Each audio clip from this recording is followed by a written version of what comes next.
Oui, depuis hier, nous étions en train de parler sur le parabole des 10 vierges. Nous allons prendre nos Bibles, nous allons lire dans Matthieu chapitre 25. J'ai lu la parole de Dieu au nom puissant de Jésus-Christ. Alors le royaume des cieux sera semblable à 10 vierges qui, ayant pris leur lampe, allèrent à la rencontre de l'époux. 5 d'entre elles étaient folles et 5 sages. Les folles, en prenant leur lampe, ne prirent avec leur lampe de l'huile dans le vase. Mais les sages prirent avec leur lampe de l'huile dans le vase. Comme l'époux tardait, tous s'assoupirent et s'endormirent. Au milieu de la nuit, on cria, voici l'époux, allez à sa rencontre. Alors toutes ces vierges se réveillèrent et préparèrent leurs lampes. Les folles dirent aux sages, donnez-nous de votre huile car nos lampes s'éteignent. Les sages répondirent, non, il n'y en aurait pas assez pour nous et pour vous. Allez plutôt chez ceux qui en vendent et achetez-en pour vous. Pendant qu'elles allaient en acheter, l'époux arriva. Celles qui étaient prêtes entrèrent avec lui dans la salle des noces et la porte fut fermée. Plus tard, les autres vierges vinrent et dirent, Seigneur, Seigneur, ouvre-nous. Mais il répondit, je vous l'ai dit en vérité, je ne vous connais pas. Veillez donc puisque vous ne savez ni le jour ni l'heure. Nous avions vu que au verset 1 à l'introduction de ces chapitres, la Bible dit, alors le royaume des cieux sera semblable à 10 vierges. C'est qu'au verset 24, si nous avions eu le temps de lire le chapitre 24, nous avions vu que dans le chapitre 24, le Seigneur nous relate les événements qui peuvent arriver. Et à l'ère actuelle, aujourd'hui, nous voyons, il y a certains signes qui sont déjà arrivés et il y a d'autres signes qui ne sont pas encore arrivés, qui sont en train de nous arriver. La Bible dit, le royaume des cieux sera semblable. C'est quelque chose qui est sûr et certain, c'est une assurance que le royaume des cieux sera semblable à 10 vierges. C'est-à-dire que ce royaume des cieux, la venue du Seigneur, certainement c'est la venue du Seigneur, le Seigneur viendra à un temps approprié. Mais le Seigneur nous dit, on ne connaît pas ni l'heure ni le jour. On ne connaît pas quand est-ce que l'époux viendra. On ne sait pas. On a dit que les 10 vierges représentent l'Église de Dieu. Les 10 vierges, si nous lisons dans la définition qui se trouve dans la Bible, nous avions vu que les 10 vierges concernent les chrétiens qui sont sauvés, qui ont eu à recevoir Jésus-Christ comme Sauveur et Seigneur. Nous avions vu, la Bible nous parle des 2 catégories de ces 10 vierges. Il y a les 10 vierges, il y a 5 vierges folles et 5 vierges sages. La Bible nous dit que à l'heure actuelle, combien n'avions-nous pas entendu où nous avions dit que le Seigneur vient bientôt. Il y a parmi nous ceux-là qui ont reçu le Seigneur il y a de cela 10 ans.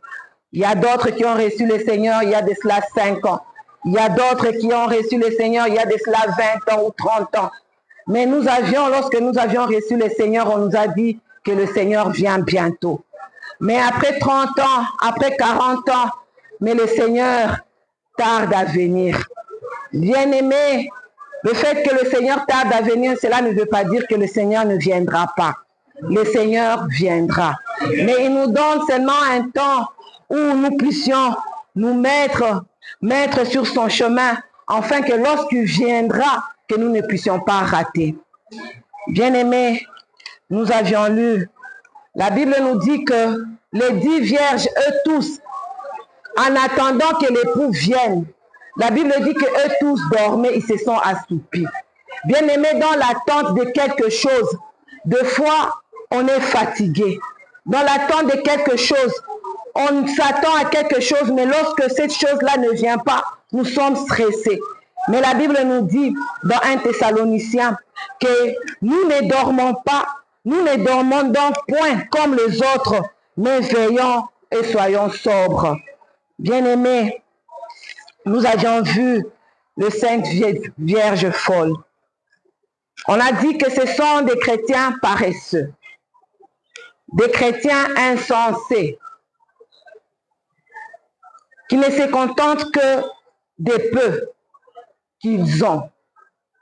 Ils viennent à l'église chaque dimanche, chaque mardi, mais ils ne vont pas loin avec leur Dieu. Le matin, en venant ici, j'ai entendu le pasteur dire « les chrétiens vite écouter ». C'est-à-dire que c'est un chrétien qui n'est pas engagé. Il est à l'église, mais il n'est pas engagé. Il ne s'est pas encore renoncé, il n'a pas renoncé à soi-même. J'ai reçu le Seigneur et je me limite par là, parce que je l'ai reçu. Je vis ma vie telle que je l'entends. Le verset 3 dit, « Le fol, en prenant leur lampe, ne prirent point d'huile avec elle. » Ils se sont contentés de l'huile qui était seulement dans leur lampe. Mais bien sûr, le Seigneur dit, ils ne savaient pas quand est-ce que l'époux viendra. Ce sont des chrétiens qui vivent au jour le jour. Pour eux, c'est aujourd'hui. Je vis pour aujourd'hui. Ils vivent comme ils l'entendent. Ils veulent qu'ils travaillent sur la parure extérieure et non pas l'intérieur. Ces chrétiens-là sont ballottés à tout vent. Lorsqu'on leur dit qu'il y a une forte prière à tel endroit, ils sont prêts à aller pour aller sentir la sensation de la prière, cette chaleur-là que les gens ont tombé. Les gens se sont délivrés. Ils cherchent l'approbation des hommes devant tout ce qu'ils font. Ce sont des chrétiens qui veulent à ce que lorsqu'ils sont devant, on lui donne la chair pour prêcher, après avoir exhorté, après avoir prêché, ils veulent savoir comment est-ce que vous m'avez trouvé. Est-ce que vous avez senti quelque chose? Est-ce que vous aviez vu quelque chose? Est-ce que vous avez vu comment est-ce que le Seigneur m'a utilisé? Ils ne se soucient pas de l'âme du Seigneur. Ils sont inactifs dans l'église.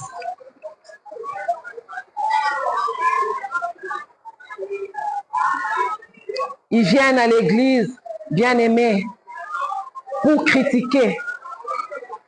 Dans 1 Corinthiens 3, versets 1 et 4, la Bible dit, pour moi, frère, ce n'est pas comme à des hommes spirituels que j'ai pu vous parler, mais comme à des hommes charnels, comme à des enfants en Christ. En effet, puisqu'il y a parmi vous de la jalousie et des disputes, n'êtes-vous pas charnels et ne marchez-vous pas selon l'homme? Les 5 vierges folles, ce sont des chrétiens qui sont charnels. Ils sont prêts à critiquer. Quand ils voient la personne qui est bien habillée, pour elle, pour lui, ça sous-entend quelque chose. Quand la personne passe devant pour témoigner, il a quelque chose pour critiquer, ils veulent se faire voir. Pour lui, il ne tire pas, il ne cherche pas à comprendre, à chercher ce que Dieu voudrait parler, Dieu voudrait dire par la personne qui se tient devant lui. Bien-aimés, combien nous venons dans l'église de Dieu, ne voyons-nous pas dans l'église les hommes ou les femmes qui se déchirent, les hommes ou les femmes qui ne s'entendent pas. Bien-aimés, des fois je me dis, dans nos maisons nous avons des problèmes. Lorsque nous partons au travail, nous avons des problèmes. C'est pourquoi nous venons à l'église de Dieu. Mais quand je viens à l'église de Dieu, on vient encore me dire qu'il y a tel problème, tel problème. Je dis à celui qui m'approche, je lui dis, écoute, lorsque nous sommes dans nos maisons, nous avons des maris, nous avons des problèmes. Nous allons au travail, nous avons des chefs, nous avons des responsables, nous avons des collègues qui ne connaissent pas le Seigneur. Nous avons des problèmes, mais nous venons dans la présence de Dieu, bien-aimés. Non pas pour chercher et trouver des problèmes, mais nous venons chercher Dieu. C'est dans la présence de Dieu que nous trouvons la sécurité. C'est dans la présence de Dieu, bien-aimé. Lorsque je viens dans la présence de Dieu, je suis heureux, je suis dans la joie. C'est-à-dire que lorsque je suis dans la présence de Dieu, bien-aimé, je n'ai pas